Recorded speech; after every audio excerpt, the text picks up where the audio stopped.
சரி, இந்த நாளிலே நம் வேதத்திலிருந்து ஒரு சில காரியங்கள் எடுத்து நாம் தியானிப்போம். நீதிமொழிகள் புத்தகம் 28ஆம் அதிகாரம் 14ஆம் வசனத்தை நாம் வாசிக்க கேட்போமே. எப்பொழுதும் பயந்திருக்கிறவன் பாக்கியவான், தன் இருதயத்தை கடினப்படுத்துகிறவனோ தீங்கில் விழுவான். கண்களை மூடி எங்கள் அன்பின் ஆண்டவரே, இந்த ஆசீர்வதிக்கப்பட்ட இந்த நேரத்திற்காக நன்றி செலுத்துகிறோம். நாங்கள் பாடினோம், ஜெபித்தோம், ஆராதித்தோம். நீர் வார்த்தையாய் கடந்து வந்து எங்கள் மத்தியில் வெளிப்படுங்க. இயேசுவின் நாமத்தில் பிதாவே, ஆமென். அல்லேலூயா. நம்ம எல்லாருக்குமே தெரிந்த ஒரு வேத வசனம் என்னன்னா, எப்போதும் பயந்திருக்கிறவன் பாக்கியவான், தன் இருதயத்தை கடினப்படுத்துகிறவனோ தீங்கிலே விழுவான். இங்க ரெண்டு காரியங்களை குறித்து சொல்லப்படுகிறது. ஒண்ணு, பயந்திருந்தா நம்ம பாக்கியவனா இருப்போம். அப்படி பயப்படாம என் இருதயத்தை நம்ம கடினப்படுத்தணும்னா எப்படி இருப்போம்? தீங்கில விழுகிறவளா இருப்போம். இந்த நாட்களிலுமாய் கூட நம் வாலிபர்களாகிய நாம கொஞ்சம் யோசித்து பார்க்கணும். இங்க வேதம் சொல்லுகிறது, எப்போதும் பயந்திருக்கிறவன் பாக்கியவானா, எப்பயாவது பயந்திருக்கிறவன் பாக்கியவானா? எப்பொழுதும். அதாவது ஆலய ஆராதனை மாத்திரம் அல்ல, கூட்டங்களிலே நம்ம ஆண்டவரோடு எப்பெல்லாம் டைம்ஸ் பண்றவோ அந்த நேரம் மாத்திரம் அல்ல, எப்போதும் பயந்திருக்கிறவன். அப்படின்னா அவன் எல்லா சூழ்நிலைகளிலும், அவன் படிக்கிற ஸ்கூலில் இருந்தாலும் சரி, காலேஜ்ல இருந்தாலும் சரி, வேலை செய்யற இடமா இருந்தாலும் சரி, அது அவனு வீடா இருந்தாலும் சரி, எந்த இடத்திலும் அவன் எப்படிப்பட்டவர்களா இருப்பாங்களாம்? பயந்து இருக்கிற ஜனங்களா இருப்பாங்க. அல்லேலூயா. அந்த ஒரு 10 வருஷம் முன்னாடிலாம் நம்ம பார்த்தோம்னா, அங்க இருக்கிற வாலிபர்கள்லாம் பேரண்ட்ஸுக்கும் சரி, மற்ற பெரியவர்களுக்கெல்லாம் எப்படி பண்ணுவாங்கன்னா பயப்படுவாங்க. இங்க அதாவது எப்போதும் பயந்திருக்கிறவனா இருக்கிறவன் எப்படி இருப்பானா, எல்லா சூழ்நிலையும் எப்படி இருப்பான்? பயந்து இருக்கிறவனா இருப்பான். அந்த எப்படி தேவனுக்கு பயந்து இருக்கிறவன், எப்போது பயந்து இருக்கவங்கிட்ட ஒரு 2 விஷயம் இருக்கும். ஒண்ணு என்ன பண்ணுவான்னா, தேவன் என்னை பார்க்கிறார், என்னை காண்கிறார், என் பக்கத்துல இருக்கிறார் என்ற அறிவு எப்போதும் அவனுக்குள்ள இருந்தே இருக்கும். அவன் தான் எப்பொழுதும் பயந்து இருக்கிறவன். 2வது, தேவனுக்கு விரோதமான காரியங்களில அவன் ஈடுபடவும் மாட்டான். அவன் பாவத்திற்கு என்ன பண்ண மாட்டான், அது செய்யவும் மாட்டான். அவன் தான் யாரு? எப்பொழுதும் பயந்து இருக்கிறவன். இப்ப நம்மை குறித்து நம்ம ஆராய்ந்து பார்ப்போம். நான் எப்போதும் பயந்து இருக்கிறேன்னா, எப்பயாவது பயந்து இருக்கிறோமா? நம்ம தேவைன்னா பயப்படுறோமா, இல்ல ஆண்டவரிடத்துல ஒரு விண்ணப்பத்திற்காக வரப்படும் போது பயப்படுறோமா, இல்ல சபையில இல்ல கூட்டத்துல வரும்போது அப்படியே பயந்த சுவாபம் உள்ளவர்களாய் அப்படியே நம்மளை பார்க்கப்படும் போது சாந்த சொரூபியா தேவனை இறங்குற போல நம்ம பயப்படுறோமா, இல்ல எல்லா சூழ்நிலையிலும் நான் தேவனுக்கு பயப்படுகிற வாலிப பிள்ளையா இருக்கமா? அல்லேலூயா. இங்க வேதம் சொல்லுகிறது, எப்போதும் பயந்திருக்கிறவன் தான் பாக்கியவான். அப்படி உங்ககிட்ட பயம் இல்லைன்னா, அடுத்த லைன் சொல்லப்படுகிறது, அவங்க தன் இருதயத்தை கடினப்படுத்துவாங்க. எங்க போய் விழுவாங்கன்னா, தீங்கில விழுவாங்க. நம்ம எல்லாருக்கும் தெரியும், எது கர்த்தருக்கு பயப்படுகிற பயம்னா, தீமையை விட்டு விலகுவதே கர்த்தருக்கு பயப்படுகிற பயம். நான் கர்த்தருக்கு பயப்படுகிற வாலிப பிள்ளையா இருந்தேன்னா, நான் எந்த ஒரு தீமையான காரியங்களும் நான் என்ன பண்ண மாட்டேன், ஈடுபட மாட்டேன். தீமையான காரியங்களை நான் செய்ய மாட்டேன். நான் உண்மையாகவே தேவனுக்கு பயப்படுகிறவனா இருப்பனா நம்ம என்ன பண்ணணும்? ஆராய்ந்து பார்க்கணும். இப்போ உங்களுக்கு எல்லாருக்குமே தெரியும், எத்தனை பேர் நான் உண்மையா எப்போதுமே நான் தேவனுக்கு பயப்படுகிற வாலிப பிள்ளைங்க இங்க வந்திருக்கிற எத்தனை பேர் சொல்ல முடியும்? நான் எப்போதும் பயப்படுறேங்க.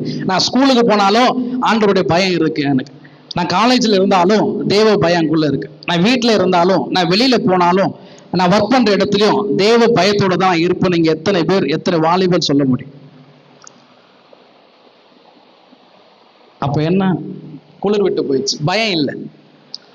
ஆமா, தேவனுக்கு பயப்படலைன்னா நிச்சயமா எந்த ஒரு பிளஸ்ஸிங் அந்த வாலிப நாட்கள்ல நம்மளால பெற்றுக்கொள்ளவே முடியாது. எப்போதும் பயந்திருக்கிறவன் தான் பாக்கியவான். நம்மளாம் என்ன பண்றோம்? எப்பயாவது, அதாவது வாரத்துக்கு ஒரு தடவை ஞாயிற்றுக்கிழமை ஆராதனை வரப்படும் போது, இல்ல வீட்டுல பிரேயர் மீட்டிங் வைக்கும் போது, இல்ல வெளியே எங்க கூட்டத்திற்கு போகும்போது, அப்படியே நம்ம என்ன பண்றோம்? எப்போதும் பயந்திருக்கிறோம். என்ன பண்ணுவான் தெரியுங்களா? தினமும் ஜெபிக்கிறவனா இருப்பான். எப்போதும் பயந்திருக்கிறோம். என்ன பண்ண தெரியுங்களா? ஒரு நாளைக்காவது வேதத்தை வாசிக்காம இருக்க மாட்டான். எப்போதும் பயந்திருக்கிறவன் என்ன பண்ண தெரியுங்களா? ஆண்டவரை பிரைஸ் பண்ணாம இருக்க மாட்டாங்க. இப்பெல்லாம் அதை சொன்னல, அந்த நாட்கள்லாம் பயந்தாங்க. இப்பெல்லாம் அப்படி இல்லை. ஓப்பனா அவங்க செய்யற பாவத்தை என்ன பண்றாங்க? செல்போன்ல ஸ்டேட்டஸா வச்சிடறாங்க. ஒரு சில பேர்லாம் பார்க்கப்படும் போது ரொம்ப கஷ்டமா இருக்கும். என்னடா, ஆண்டவர் ஆராதிக்கிறாங்க, துதிக்கிறாங்க, ஆனா என்ன பண்றாங்க, சினிமா பாட்டுக்கு டான்ஸ் ஆடிட்டு இருக்காங்கல்ல அப்படின்னு. அல்லேலூயா. சில பேருக்குள்ள அந்த விஷயம் எல்லாம் பார்த்தீங்கன்னா தெரியும். என்னன்னா, இந்த டிராவலிங்ல போகும்போது பஸ்ல எல்லாம் நீங்க நம்ம எல்லாம் ஊருக்கு போவோம், அப்போ அந்த சினிமா பாட்டுலாம் போட்டாங்கன்னு வச்சுங்களேன், பயந்து இருக்கிறவன் என்ன பண்ணுவான், அப்படியே காதும் முன்னு இருப்பான். ஆனா உள்ள அந்த சுயம் என்ன பண்ண தெரியுங்களா, நம்மளை அறியாமையே அந்த பாட்டை என்ன பண்ணுவோம், பாடி இருப்பாங்க. எத்தனை பேர் பாடினாங்கன்னு எனக்கு தெரியாது, ஆனா நிச்சயம் அப்படிப்பட்ட ஆட்களும் இருக்காங்க. இது இங்க மாத்திரம் இல்லம்மா, இப்போ நீங்க ஆபீஸ்ல ஒர்க் பண்றீங்க, அங்க ஒரு விஷயம் ஓடுதுன்னா ஆட்டோமேட்டிக்கா அங்க பயந்திருக்கிறவர்களா நீ இருப்பீங்கன்னா அந்த இடத்த விட்டு, இல்ல அந்த சூழ்நிலை விட்டு நம்ம தள்ளி இருப்போம். ஆனா என்ன பண்ணுவோம், வேணும்னே உட்கார்ந்து அது மனசுக்குள்ள அந்த பாட்டு போய் அப்படியே அந்த வாய் என்ன பண்ணும், அண்ணால போல அந்த அந்த என்ன சொல்ல, உதடு மட்டும் அசையும். அதுவும் பாவம் தான். கர்த்தருக்கு பயப்படுகிறவன் என்ன பண்ணுவான், தீமை விட்டு விலகுவான். இப்போ உங்க இருதயம் கடினப்பட்டு இருந்துச்சுன்னா நீங்க நிச்சயம் எப்படிப்பட்டவர்களா இருப்பீங்கன்னா, தீங்குல விழுகிறவர்களா இருப்பீங்க. உங்களுக்கு தெரியும், இந்த ஆண்டவர் எல்லா காலத்தையும் நேரத்தையும் அவருக்கு நீங்க பயந்திருக்கும் போது எல்லாத்தையும் உண்டு பண்ணுவார். ஆனா நீங்க அந்த டைமை யூஸ் பண்ணாம நீங்க உங்க இஷ்டம் போல இருக்கப்படும் போது, உங்க இருதயத்தை கடினப்படுத்தும் போது நிச்சயமா நம்ம எங்க தான் போய் முட்டுவோம்னா தீங்குல தான் விழும். ஆண்டவர் எனக்கு 24 மணி நேரத்துல எனக்கு ஃப்ரீயா இருக்க நேரமே கொடுக்கல நீங்க யாருன்னா சொல்ல முடியுங்களா? அந்த நேரத்தை நான் என்ன செய்யறேன், அப்போ நான் பயப்படுறேன்னா பயப்படலையா? நான் சொல்ற விஷயம் புரியுதுங்களா? எப்பொழுதும் பயந்திருக்கிறவன் தான் பாக்கியம். அப்படி இங்க யாராவது இருக்கீங்களா? எப்பொழுதுமே எனக்குள்ள ஒரு பயம் இருக்குங்க, நான் எங்க இருந்தாலும் ஏதாவது ஒரு விஷயத்தை செய்யும் போது எனக்குள்ள ஒரு பயம் இருக்கு. ஆனா சொல்றேம்மா, வேதத்துல ஒரு 2 மனுஷங்களை குறித்து நான் சுருக்கமா சொல்லிட்டு நான் முடிக்கிறேன். அவங்க சொன்ன ஆல்ரெடி அந்த விஷயம் நமக்கு தெரியும், ஆனா அவங்க சொன்ன ஒரு ஸ்டேட்மெண்ட் மாத்திரம் இன்னைக்கு அண்டர்லைன் பண்ணி உங்களிடத்துல நான் சொல்ல போறேன். எடுத்து வாசிக்கலாம்.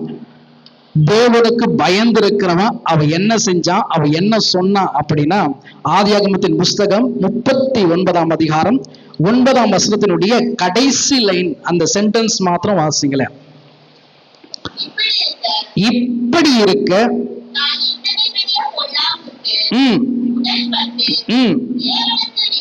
தேவனுக்கு விரோதமாய் எப்படி என்றான். இங்க யோசேப்பு ஒரு கேள்வி கேட்கிறாரு. என்ன கேள்வி கேட்கிறாரு? தேவனுக்கு விரோதமாய் நான் பாவம் செய்வது எப்படி? ஒரு கொஸ்டின் கேட்டல, ஏன் அந்த கேள்வியை அவர் கேட்டார்? ஏன் அந்த கேள்வியை யோசிப்பு கேட்கிறார்? ஏன்னா நான் முன்னாடி சொன்ன, எப்போதும் பயந்திருக்கிறோம் என்ன பண்ணுவான்னா, தேவன் என்னை பார்க்கிறார், தேவன் என்னை காண்கிறார், தேவன் என் கூட இருக்கார் என்ற அறிவு அவருக்குள்ள இருக்கும். இப்ப யோசிப்பு அந்த விஷயத்த சொல்வதற்கு காரணம் என்னன்னா, அங்க மனுஷன் நடமாட்டம் யாரும் இல்லை, ஆனா ஒருவர் பார்க்கிறார். அவர் தான் உங்களை என்னை உருவாக்கி நம்மளை தெரிந்து கொண்டு நடத்தி வருகிற ஆண்டவராக இயேசு கிறிஸ்து. அவர் சொல்றாரு, தேவனுக்கு விரோதமாய் நான் பாவம் செய்வது எப்படி என்றான். என்னைக்காவது நம்ம சொல்றோமா? என்னைக்காவது ஆண்டவர் உங்களுக்கு நேரம் கொடுத்து உள்ள இருக்க பரிசுத்த ஆவியானவர் சொல்வார், எடு பைபிள் எடு, வாசி வாசி, ஜோமன் சொல்லுவார். ஆனா அந்த இருதயம், பார்வனுடைய இருதயம் 10 தடவை கடினப்படும். ஆனா நம்முடைய இருதயம் அந்த பைபிளை கையில எடுத்து வாசிப்பதற்கு அவ்வளவு கடினமா இருக்கு. வார்த்தை உள்ள இருந்துச்சுன்னா அவன் பயந்து இருப்பான். அப்ப அவனுக்குள்ள பயம் வரும். நீங்க வேதத்தை எடுக்காம ஜெபிக்காம நான் ஆண்டவருக்குள்ள இருக்கிறேன் அப்படின்னு நம்மளை என்ன பண்ணக்கூடாது. இங்க யோசேப்பு சொல்றார், அவனுக்கு எல்லாம் சான்ஸ் இருந்துச்சு, எந்த ஜனமே இல்லை, அந்த ஸ்திரீ மட்டும் தான் இருந்தாங்க. ஆனா அவர் சொன்ன விஷயம், தேவனுக்கு விரோதமாய் நான் பாவம் செய்வது எப்படி என்றார். காரணம், அவரை ஒருவர் பார்க்கிறார் என்ற எண்ணம் அவருக்குள்ள இருந்தது. இன்னைக்கு நீங்க தனியா இருக்கும் போது என்ன கேம் சொல்லலாம், என்ன வேணா பண்ணலாம், புரியுதுங்களா? அந்த வாலிப நாட்களை என்ன வேணா செய்யலாம். ஆனா உங்களை ஒருத்தர் வாட்ச் பண்றார். அல்லேலூயா. அந்த வாட்ச் பண்றவரு சாதாரணமானவர் அல்ல. அவர் பாவத்தை பாராத சுத்த கண்ணனர். அவர் பட்சபாதம் இல்லாதவர், அவர் அன்புள்ளவர், இரக்கமுள்ளவர். ஆனாலும் பச்சிக்கிற அக்னியா இருப்பார். புரியுதுங்களா? அவருக்கு பிடிக்காத ஒரு விஷயம் என்ன தெரியுங்களா? என்னது? வேதத்துல ஒரு வார்த்தை இருக்கு. அவர் வார்த்தையை கேட்காதபடி நீங்க எடுக்கிற ஜெபம் கூட அவருக்கு எப்படி இருக்குமா? அருவருப்பா இருக்குமா? நீ அவங்க வார்த்தையின்படி நடக்காம தேவனுக்கு பிரியம் இல்லாம நீ பிரேயர் பண்ணினா அந்த பிரேயர் தேவனோட பார்வையில அருவருப்பா இருக்கு. தேவனுக்கு நான் எப்போதும் பயந்திருக்கிறவனா இருப்பேன் என்று சொன்னா, எனக்கு நேரம் கிடைக்கும் போது மாத்திரமல்ல, நான் இருக்கிற எந்த சூழ்நிலையிலும் உலக பிரகாரமாய் சில விஷயங்கள் நடக்கப்படும் போது அந்த இடத்துல நான் தேவனுக்கு பயந்தவனா இருப்பேன். அப்படி இல்லைன்னா நீங்க இருதயத்தை கடினப்படுத்திட்டு, சில டைம் சொல்லுவோம்ல, இந்த இருதயம் அந்த சிந்தனை நம்ம கிட்ட பேசும், இந்த ஒரு டைம் தானே, இது சின்ன விஷயம் தானே, இது என்ன பாவம், இப்ப நம்ம ஒரு விஷயம் சொல்ல தப்புமா அப்படின்னா, இது என்ன அவங்க பண்ணாத நம்ம பண்ணோம், அப்படி அல்ல. நான் எப்படி இருக்கிறேன், இது சின்ன பாவமா இருந்தாலும் சரி, பெரிய பாவமா இருந்தாலும் சரி, வேதம் சொல்லுகிறது எப்போதும் பயந்திருக்கிறவர்கள் தான் பாக்கியவான்கள். நம்ம எப்பயாவது பயந்து இருந்தா நம்ம யாரு? ஏமாற்று. யாருமா? யாரை ஏமாத்துறோம்? நம்ம நினைக்கிற ஆண்டவர்லாம் ஏமாத்தவே இல்லை, நம்ம தான் ஏமாந்து போறோம். அவர் எல்லாத்தையும் நோட் பண்ணி உங்க ஞாபக புஸ்தகத்துல எல்லாத்தையும் ரிட்டர்ன்ல இருக்கு. புரியுதா? வேதத்துல நல்ல ஞாபகம் வச்சுங்க, ஒரு வார்த்தை இருக்கு, நீதிமானுக்கு இந்த பூமியில சரி கட்டப்படும்னா பாவிக்கும் துன்மார்க்கனுக்கும் எத்தனை அதிகம். நீதிமானா இருந்தால அவனுக்கு எல்லாம் டோட்டலா கணக்கெல்லாம் முடிச்சுதான் அவங்க அனுப்புவாங்க. அப்போ பாவிக்கும் ஆண்டவருக்கு பிரியமில்லா விஷயம் செய்வதற்கு எவ்வளவு காரியம் இருக்கும். அல்லேலூயா. இங்க யோசேப்பு என்ன சொல்றாரு? தேவனுக்கு விரோதமாய் நான் பாவம் செய்வது எப்படி தேவன் பார்க்கிறார் என்ற உணர்வு நம்ம கிட்ட இருக்கணும். ஏன் அப்படின்னா, மல்கியா 1ஆம் அதிகாரம் 6ஆம் வசனத்தை நாம் வாசிப்போம் என்று சொன்னால் அங்க ஒரு கேள்வி இருக்கு. அது என்ன கேள்வி என்று சொல்லி நாம் வாசிப்போமே. மல்கியா எழுதின தீர்க்கதரிசன புஸ்தகம் 1ஆம் அதிகாரம் 6ஆம் வசனம். குமாரன் தன் பிதாவையும் எஜமானையும் கனம் பண்ணுகிறார்களே, நான் பிதாவானால் என் கனம் எங்கே? நான் எஜமானன் ஆனால் எனக்கு பயப்படுகிற பயம் எங்கே? போதுமா? வாசிங்க வாசிங்க. என்று சேனைகளின் கர்த்தர் ஆசாரியர்களாக நம்மை பார்த்து கேட்கிறார். நம்ம என்ன பார்க்கலாம், எங்களை பார்த்து ஆண்டவர் என்ன கேட்கிறாரு? எனக்கு கொடுக்குற கனெல்லாம் ஓகேமா, நான் எஜமானன் நீங்க சொன்னீங்கன்னா எனக்கு பயப்படுகிற பயம் எங்கே? இப்ப ஆண்டவர் நமக்கு எஜமானா இருக்காருல்ல, பாட்டு பாருல்ல, என்ன பாட்டு? எஜமானனே எசுராஜனே எண்ணமெல்லாம் போய் உம் சித்தம் செய்வதுதானே. அப்படி பாடுகிற நாம என்ன பண்ணணும்? எஜமானுக்கு கொடுக்க வேண்டிய, தேவனுக்கு பயப்பட பயம் எங்கே என்று சொல்லி இங்க மல்கியா தீர்க்கதரிசில நாம் வாசிக்கிறோம். அல்லேலூயா. நான் சொல்ற விஷயம் புரியுதுங்களா? எப்போதும் பயந்திருக்கிறவன் யோசேப்பு போல அவன் கேட்பான், தேவனுக்கு விரோதமாய் நான் பாவம் செய்வது எப்படி அப்படின்னு நீங்க என்ன பண்ணணும்? யாராவது உங்க ஃப்ரெண்டோ உங்களுக்கு யாராவது செய்யப்படும் போது, அம்மா நீங்க இதை செய்யாத, இதை செய், இந்த தேவனுக்கு பிரியமில்லாத விஷயத்த நீ செய் அப்படின்னு சொல்லும் போடும்போது நீங்க என்ன சொல்லணும்? யோசேப்பு போல டக்குன்னு இந்த வசனம் ஞாபகம். ஆதியாகமம் 39:9 அந்த லாஸ்ட் லைனை அண்டர்லைன் பண்ணி வச்சுங்க. தேவனுக்கு விரோதமாய் நான் பாவம் செய்வது. இப்போ நீங்க என்ன கேட்கணும்? இனிமே அது உங்க ரிலேட்டிவா இருந்தாலும், உங்க பேரண்ட்ஸா இருந்தாலும், உங்களை சார்ந்து இருக்கிறாலும், உங்களை பாவம் செய்ய சொல்லும் போது, தேவனுக்கு பிரியமில்லாத விஷயத்தை சொல்லும் போது நீங்க என்ன செய்யணும்? எப்படின்னு கேட்கணும். அவங்கதான் எப்பொழுதும் பயந்திருக்கிறவங்க. அப்படி இல்லாதவங்க எப்பயாவது பயந்திருக்கிறவங்க. அல்லேலூயா. சரி, இரண்டாவது ஒரு மனுஷனை குறித்து நாம் வாசிப்போம். இங்க இவர் பாவம் எல்லாம் செஞ்சிடறாரு. செஞ்சதுக்கு அப்புறம் அவர் ஒரு அறிக்கை இடுறார். சங்கீதம் 51ஆம் அதிகாரம் 4ஆம் வசனத்தை நாம் வாசிக்க கேட்போமே. ஒருவருக்கு விரோதமாக நான் பாவம் செய்தேன், உமது கண்களுக்கு முன்பாக. போதும் போதும். அங்க என்ன சொல்றார் தாவீது? ஆ ஆ வாசிங்க. உமது கண்களுக்கு முன்பாக, உமது கண்களுக்கு முன்பதாக. அப்போ இவர் பொல்லாங்கானதை நடப்பிக்கும் போது யாருடைய கண் பார்க்குது? கர்த்தருடைய கண் தாவீதை பார்த்திருக்கு. அவர் என்ன செஞ்சாருன்னு 2 சாமுவேல் 11ஆம் அதிகாரத்துல நீங்க வாசித்து பார்த்தீங்கன்னா, உரியாவின் மனைவியை என்ன பண்றாரு? யுத்தத்திற்கு போகாம இவர் ஒரு தவறு செஞ்சிருவார். அதை நாத்தான் தீர்க்கதரிசி அட்வைஸ் பண்ணுவார். நீ செஞ்சது தப்புன்னு உணர்த்தினதுக்கு அப்புறம் அவர் இந்த 51ஆம் சங்கீதத்தை எழுதும்போது சொல்வாரு, உம்முடைய கண்கள்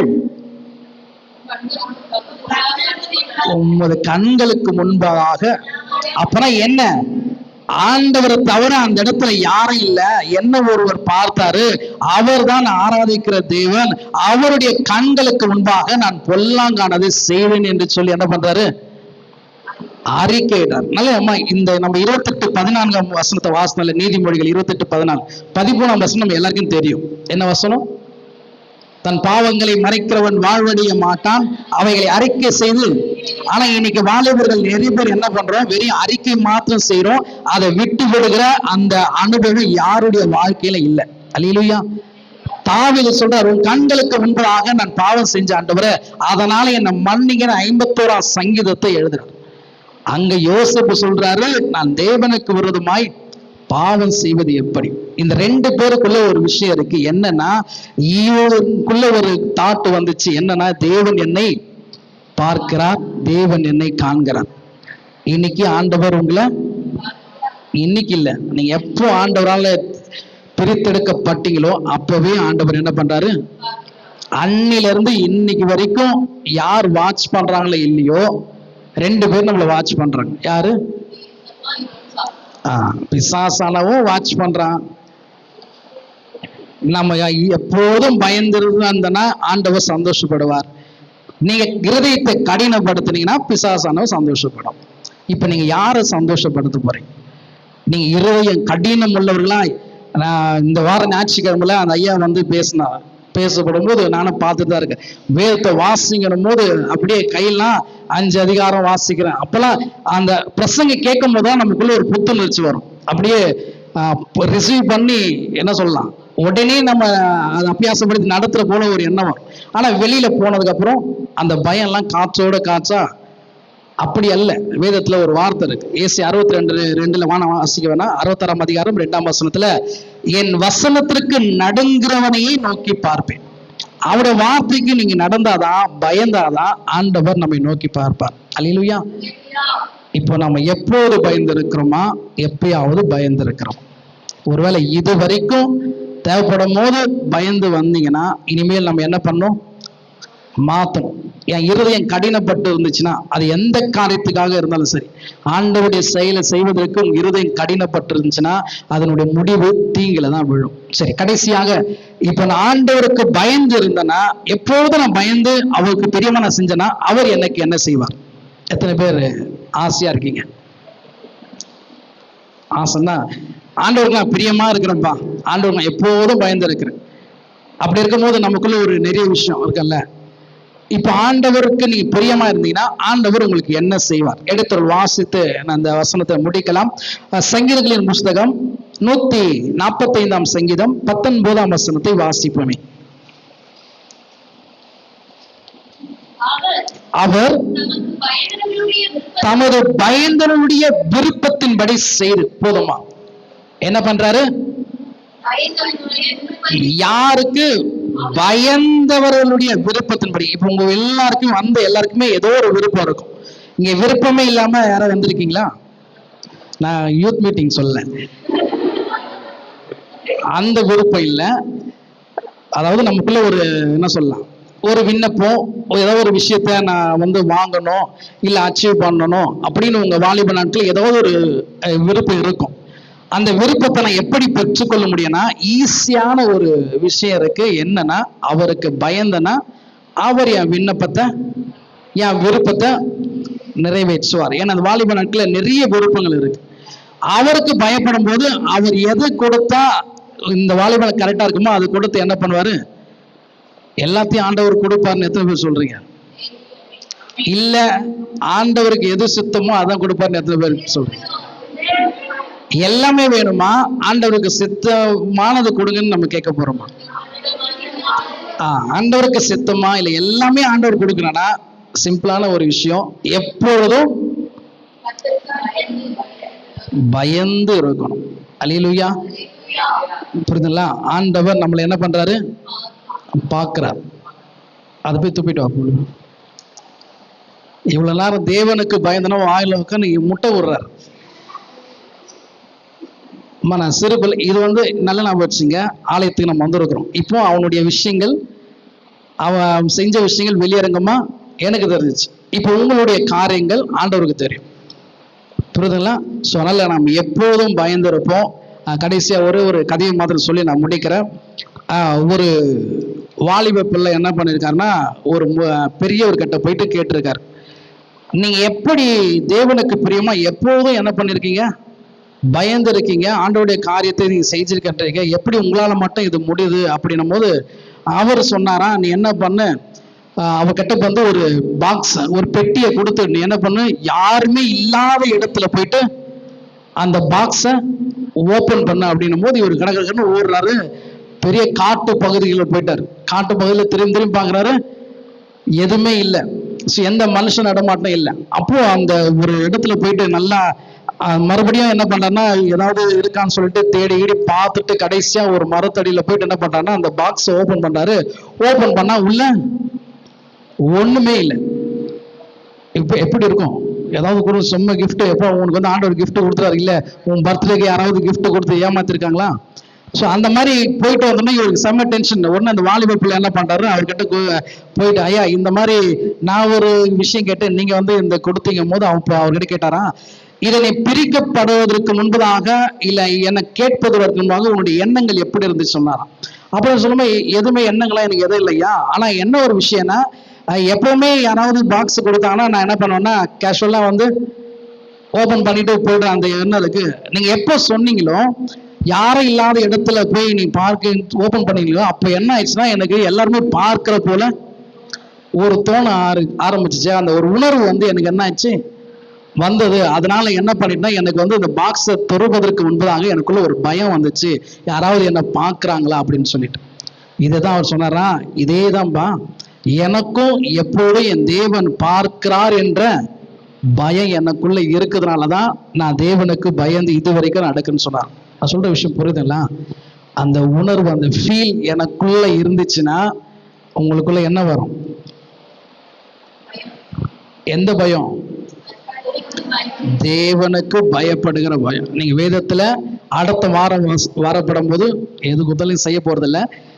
தேவனுக்கு பயந்தனா என்னெல்லாம் ஆசீர்வாதங்கள் கிடைக்குன்னு ஒரு பேப்பர்ல நீங்க எல்லாருமே என்ன பண்ணணும், எழுதி எடுத்துட்டு வரணும். அல்லேலூயா. சரி, அந்த வசனத்தை நம்ம கடைசியா வாசித்து நம்ம முடிக்கலாம். நீதிமொழிகள் 28ஆம் அதிகாரம் 14ஆம் வசனத்தை பக்கத்துல இருக்கிற கரங்களை பிடிச்சு சொல்லுங்க. ஏமா அதை சொல்லுறது கூட பயப்படுறீங்க. எப்போதும் பயந்திருக்கிறவன் பாக்கியவான், தன் இருதயத்தை கடினப்படுத்துகிறவனோ. எப்பொழுதும் பயந்திருக்கிறவன் பாக்கியவான், தன் இருதயத்தை கடினப்படுத்துகிறவனோ. இப்ப அதை எப்பொழுதும் இருக்கிற முன்னாடி உங்க பேரை போட்டு நீங்க வாசித்து பாருங்க.